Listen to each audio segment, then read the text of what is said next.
The first time I realized my life wasn't mine anymore, I was standing in line at a gas station, paying for coffee. My phone lit up with a text from an unknown number. Don't go home. Don't trust her. No name. No explanation. It should have felt like a prank. It didn't. My chest tightened the way it does when you see headlights coming straight at you. I stared at the message until the cashier cleared his throat. My hands didn't shake when I paid, but I couldn't feel my fingers. I drove home anyway, not because I didn't believe the warning, but because I had to see it for myself. The front porch light was already on, though I hadn't been home in days. My wife, Emily, stepped out just as I parked. Her smile was perfect. Too perfect. "You're early," she said. "Traffic was light," I lied. Inside, she'd set the table, 2 plates, wine glasses already poured. She knew I didn't drink red wine on weeknights, but she pushed the glass closer like she expected me to ignore that detail. "How was work?" she asked. "Fine," I said. "Quiet." I didn't mention the call I'd taken that morning from my bank, the one where they asked if I'd authorized a $12,000 wire transfer to a name I didn't recognize. I told them no. They told me the authorization came from my phone, my fingerprint. I had locked my phone in my car during lunch. Emily laughed at something on her phone, not looking at me. Her hand brushed her wine glass. I didn't touch mine. Halfway through dinner, my phone buzzed again. Same number. "If you drink, you won't wake up the same." I set my fork down. "I need some air." Emily's eyes flicked up for half a second. "Sure, don't be long." I stepped outside, crossed the driveway, and leaned against my car.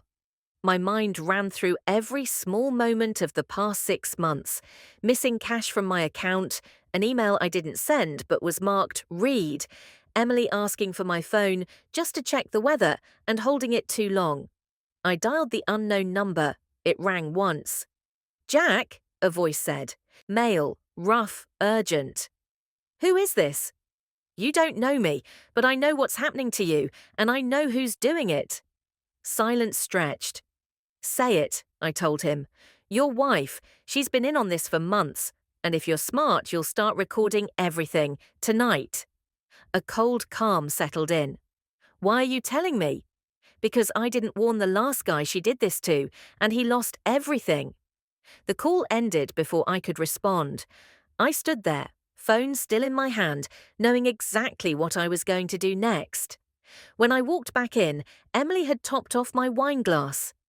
"You should try it," she said. I smiled. "I will, just waiting for the right moment." What she didn't know was that my phone was already recording from my pocket.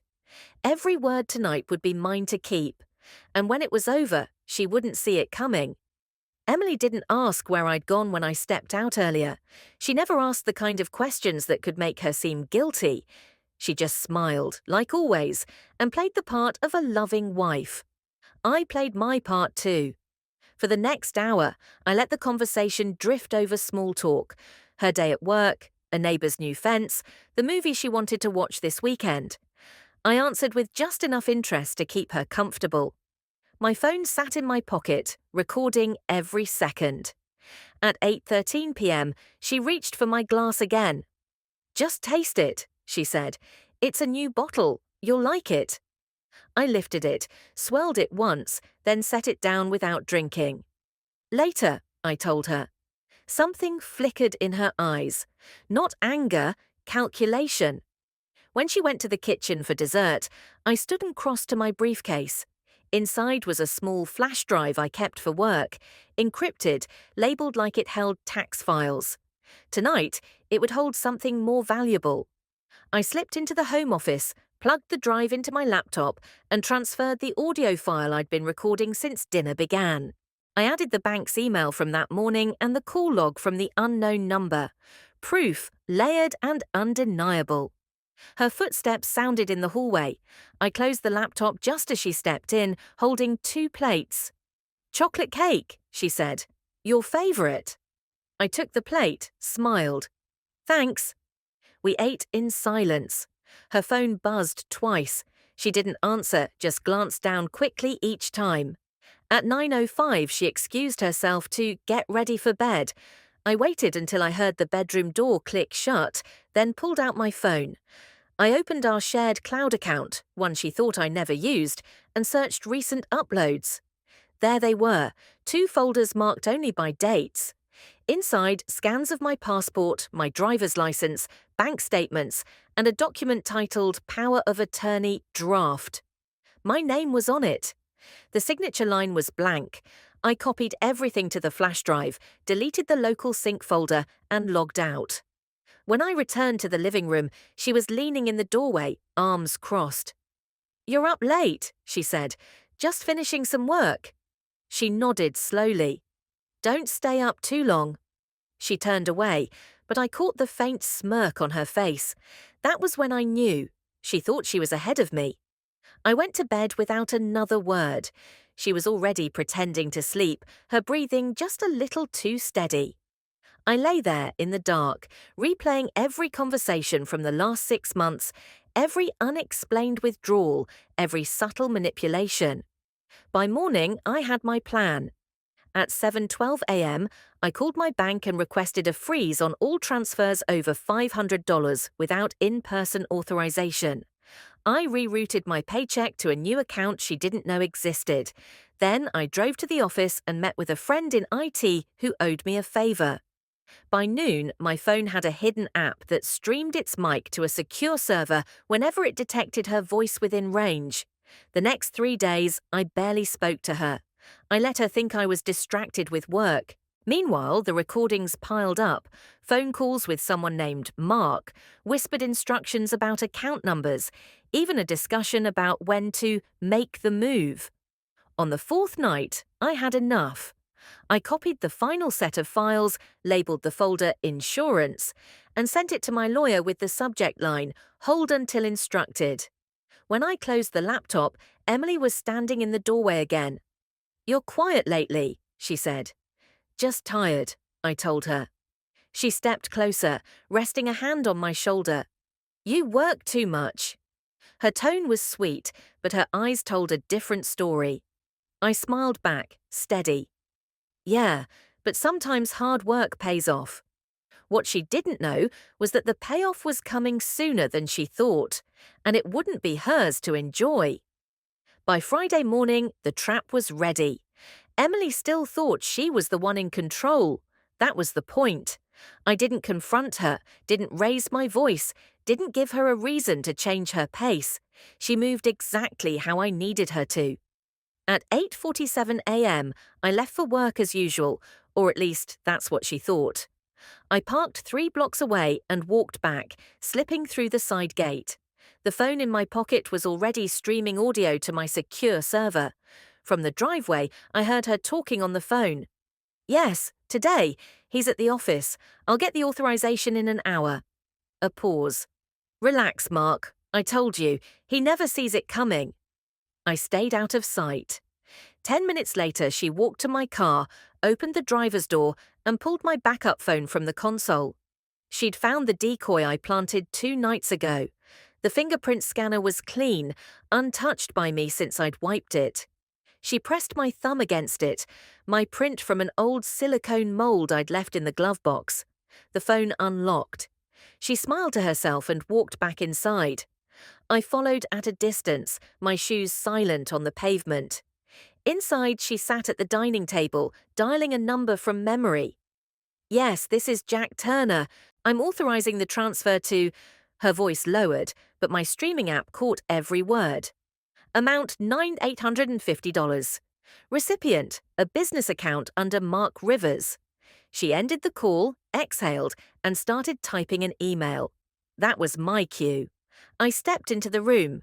"Morning," she jumped. "You're home?" "Yeah," I said casually. "Meeting got cancelled." Her hand moved to cover the phone screen. I know exactly what you were just doing." Her smile faltered. "Jack, you're being paranoid again." I pulled my own phone from my pocket, opened the live transcript, and read her words back to her. Every one. Her face drained. "You've been recording me?" she asked. "For a week, and the bank has been on the line since 8 o'clock." I turned the screen toward her. The call timer showed 52 minutes. The fraud department rep had heard everything. She stood abruptly. "You can't." "I can, and I already did." Her phone buzzed. She glanced down. "Account frozen," she read aloud, almost to herself. "That's not all," I said. "My lawyer has the files. If anything happens to me, they go straight to the police and your employer." She stared at me, silent. I kept my voice steady. "You had a choice. You could have walked away clean, but you wanted it all. Now you get the consequences." She opened her mouth, but the doorbell cut her off. Two uniformed officers stood outside. I didn't need to say a word. They asked for her by name. She glanced at me once before following them out. I closed the door, leaned against it for a moment, and exhaled. Not relief, not victory, just the end of a chapter. By noon, the bank confirmed the reversal of all unauthorized transfers. The lawyer's office sent confirmation that the evidence package was archived under my name, immune to tampering. That night, I sat at my desk, drafting a final email, not to her, but to myself. A record of what happened, in my own words. So I'd never be tempted to rewrite it into something softer, something forgivable. Some people think revenge is about getting even. For me, it was about getting free. And now I was. 3 days after Emily was taken away, the house felt quieter than I'd ever known it. Not peaceful, just empty. Her things were still here, drawers full, closets packed. The bank advised me not to touch anything until the investigation closed. The calls started the next morning. Unknown numbers, blocked IDs. I didn't answer. My lawyer said she'd likely try to reach me through friends or relatives. I told him it didn't matter. I wasn't interested in her words anymore. By the end of the week, the bank completed their audit. Every unauthorized withdrawal over the last 6 months was reversed. A few were older, buried deeper, and would take longer to recover. I didn't care about the timeline.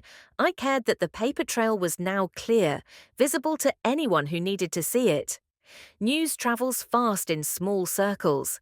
Within a week, people who'd smiled at Emily every day stopped mentioning her name. A mutual friend texted once, "I don't know the full story, but I believe you." I didn't respond.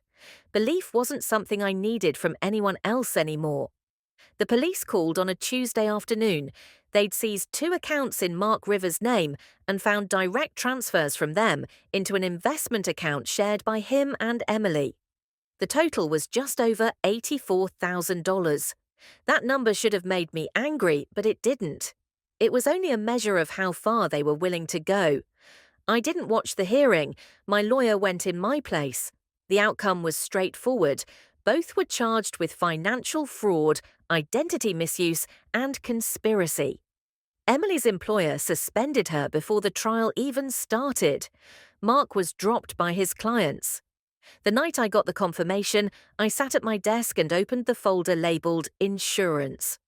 I didn't need it anymore, but I didn't delete it. Some truths need to stay where you can see them, not for revenge, just as a reminder. I started making changes, new locks, new accounts, new routines, every digital password replaced, every old backup wiped. The part of me that used to think trust was automatic was gone. Now it would have to be earned, every time. 2 weeks later, I drove to a small office space I'd signed for in cash. Inside, I began setting up what I knew I wanted next, a local support group for victims of financial abuse.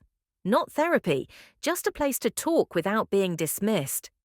I filed the paperwork under a name that felt right, Clear Ledger. The first meeting was small, 3 people, a man whose business partner cleaned out their shared account, a woman whose sister forged her signature on a mortgage, another whose ex used his identity to rack up debt. They didn't need me to tell my story. They needed someone to believe theirs. I listened. I took notes. I made coffee. No one looked at the clock. When the meeting ended, one of them stopped at the door. "How do you stop being angry?" he asked. I thought about it before answering. "You don't. You just use it for something they can't take from you." He nodded once and left. That night, I went home to an empty house again. It didn't feel as heavy this time. I'd traded one kind of silence for another. This one I could live with. Emily hasn't tried to contact me since her arraignment. I doubt she will. But if she ever does, I know exactly what I'll say. Nothing. Because the last thing she'll ever hear from me is the sound of the door closing the day she walked out with the police. And that's enough. 6 months have passed since Emily was arrested. The trial ended quickly. Both she and Mark took plea deals. She'll serve 3 years, maybe less with good behaviour. Mark got 5. The restitution order means they'll be paying me back for a long time. I doubt I'll see most of it, but the number in the judgment is more than money. It's a permanent record of what they did. By now, the house doesn't look the same. I cleared out everything she left behind, sold what I could, donated the rest. I changed the locks, cancelled the shared utilities, and removed her name from every account. The phone that once streamed her conversations sits in a desk drawer. I keep it for one reason. If anyone ever questions my side of the story, it's still there. Clear Ledger has grown faster than I expected. What started as a handful of people meeting once a week in a small rented room has become a network across 3 towns. We don't advertise. People find us when they need to. Every time I hear someone say, "I thought I was the only one," I remember the day I got that first anonymous text. I still don't know who sent it. The number was prepaid, registered to no one. I tried calling it a few weeks after everything happened, but it was disconnected. Sometimes I wonder if they'd been through the same thing, if warning me was their way of getting closure. Whoever they are, they changed everything. Not all days are clean. There are mornings when I check my bank app twice, just to make sure. Sometimes I catch myself watching people's hands when they touch my things. But the constant edge, the feeling that I'm one step away from being blindsided, has faded. Last month, a man named Daniel came to the group. His business partner had emptied their joint account and disappeared. He was angry, restless, ready to burn bridges just to make someone feel what he felt. I told him the same thing I've been telling myself. Revenge can get you even, but it won't get you free. What gets you free is knowing the truth and making sure it can't happen again. We spoke after the meeting. I gave him a list of steps, how to secure his accounts, what legal options to consider, how to document everything. 2 weeks later, he called to say his partner had been caught. His voice was different, still carrying the weight, but standing straighter under it. I'm not naive enough to believe that justice always works. I've met too many people whose cases went nowhere, but I know this: silence guarantees nothing changes. Emily's name still appears in my thoughts sometimes, but it's not attached to the person I married. It's attached to the choices she made. I've stopped asking why. There's no answer that would undo it. This morning, before the group meeting, I walked past the courthouse. Out front, a woman was sitting alone on the steps, holding an envelope like it was the only thing keeping her hands still. I recognized the look, confusion and exhaustion mixed into one. She saw me watching and asked, "Do you know where the Clear Ledger meetings are?" I told her yes. I offered to walk her there. She nodded without a word. On the way, she asked if it ever gets better. I told her it does, but not all at once. You get pieces of yourself back, and if you keep going, one day you realize you've got enough to stand on. When we reached the building, I held the door for her. She stepped inside without hesitation. I watched her walk toward the group, knowing she'd be heard for the first time in a long time. That's what I hold on to now, not the day I caught Emily, not the recordings, not the police at the door. What I hold on to is the fact that I can walk into a room full of people who've been through the same darkness, and we can talk about how to move forward. I didn't win back what was taken from me. I built something different in its place, something that can't be stolen, and that's enough. It had been almost a year since the day I caught Emily. Life had settled into a rhythm: work, Clear Ledger meetings, occasional dinners with friends. The tension I used to carry like armor had thinned. I thought the past was finally staying where it belonged. Then the letter arrived. No return address, just my name printed in neat block letters. Inside was a single sheet of paper. "I'm getting out early. We need to talk." Signed, Emily. I read it twice, not because I didn't believe it, but because I wanted to be sure I was reading exactly what she'd written. 3 years had turned into barely one. I called my lawyer. He confirmed it. Good behavior, overcrowding, and a plea arrangement had cut her sentence down. "She can't contact you directly," he said, "but she's testing the line." I wasn't angry, not at first, just calculating. I asked him to file a restraining order renewal immediately. He agreed, but warned it might not be enough if she decided to push. 2 weeks later, she pushed. I left a meeting one evening to find a note under my windshield wiper. "I'm not your enemy. You misunderstood everything." No signature, but I knew the handwriting. My phone's camera captured it before I touched it. I sent the image to my lawyer, then threw the paper into a shred bin. That night, I stayed up late reviewing the old recordings, the bank statements, the case file. Not because I doubted myself, but because I wanted every detail sharp if I had to face her again. The next move came faster than I expected. During a Saturday group session at Clear Ledger, someone mentioned a new volunteer who'd stopped by earlier to ask about me. A woman, mid-30s, using a fake first name. I didn't need a description to know who it was. I tightened the meeting's privacy rules immediately. No drop-ins, no unscheduled visitors. The group wasn't going to become part of her game. 3 days later, I got the call. A friend in town had seen her outside my office, sitting in her car for over an hour. She never approached, but the message was clear. She could. I didn't wait for her next step.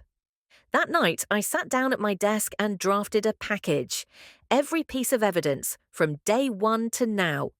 I included the new letter, the photo of the windshield note, and the group member's statement. My lawyer had instructions. If I went missing, if I stopped answering calls, if anything happened outside the ordinary, the package would go directly to the DA's office and local press. The following week, she made her mistake. My security cameras caught her walking up to my porch, envelope in hand. She didn't knock, just slipped it through the mail slot. Police collected it within the hour. Inside was a typed letter. "I just want a chance to explain." That was enough. The restraining order violation put her back in front of a judge. This time, there was no leniency. She was ordered to serve the remainder of her sentence without early release. When it was over, my lawyer asked if I felt better. I told him no, better wasn't the point. The point was that she couldn't rewrite the story while I was still in it. Clear Ledger kept growing. More people came, more stories that echoed my own in different ways. And every time someone asked how I knew to prepare for the worst, I told them, because once I didn't, and I learned. I never heard from Emily again after that. No letters, no sightings, no shadow at the edge of the street. Maybe she finally understood there was nothing left to take. A year ago, I thought revenge was the finish line. Now I know it's just the start of protecting what comes after, and I'm not done protecting it yet. By the time Emily was gone for good, I thought the worst was behind me. Clear Ledger had grown into something steady. We had regular meetings, consistent volunteers, and a network of people who trusted each other. That trust was the foundation of everything we did. Then I noticed the withdrawals. Small at first, $75 here, $120 there. Always from the Clear Ledger account, never mine personally. At first, I thought it was an accounting error or a late vendor payment. But when I checked the bank's transaction history, I saw a pattern. All the charges happened on days we had meetings, and all were made with the debit card we kept locked in the office safe. Only 3 people had the combination. Myself, Kendra, the first volunteer I ever brought on, and Mason, a retired CPA who handled our bookkeeping. I didn't want to believe it was either of them, but I also wasn't going to make the mistake of assuming. I installed a discreet camera inside the office, aimed at the safe. I didn't tell anyone. 2 weeks later, the answer was on my phone. Mason, early Sunday morning, unlocking the safe, taking the debit card and slipping it into his jacket pocket. He wasn't in a hurry. He knew I wasn't there. I didn't confront him immediately. Instead, I called the bank and restricted the card, set up alerts for any attempted use. The following Tuesday, during our meeting, I got a notification: declined transaction, $312 at a local electronics store. I ended the meeting early. As people left, I asked Mason to stay behind. "Something I need to ask you," I said. He smiled like nothing was wrong. "Sure, what's up?" I turned my phone toward him, playing the security footage. His expression didn't change at first, but the silence between us did. "I was going to put it back," he said finally. "That's not how it works," I told him. He tried to explain, something about cash flow problems, a temporary loan. But the truth was simple. He thought because we were helping people, no one would think to look inside. I filed a police report that afternoon. It wasn't about the money, it was about the breach. If I let it slide, the entire foundation of Clear Ledger would crumble. When the police came for a statement, I gave them the footage, the bank records, and the meeting schedules. Mason was charged with theft and breach of trust. Word got around fast. Attendance at the next meeting was half what it normally was. I addressed it directly. I told everyone exactly what happened and why I acted on it immediately. No one asked if I regretted it, but I made it clear I didn't. Later that night, I sat in the office alone. I'd built Clear Ledger to be a safe place. Now I knew that even inside its walls, you couldn't drop your guard completely. The experience didn't break the group, but it changed it. From that day on, no one person ever had full access to funds, records, or assets. Every action required 2 signatures. Every meeting had documented minutes. Trust wasn't gone, but it wasn't blind anymore.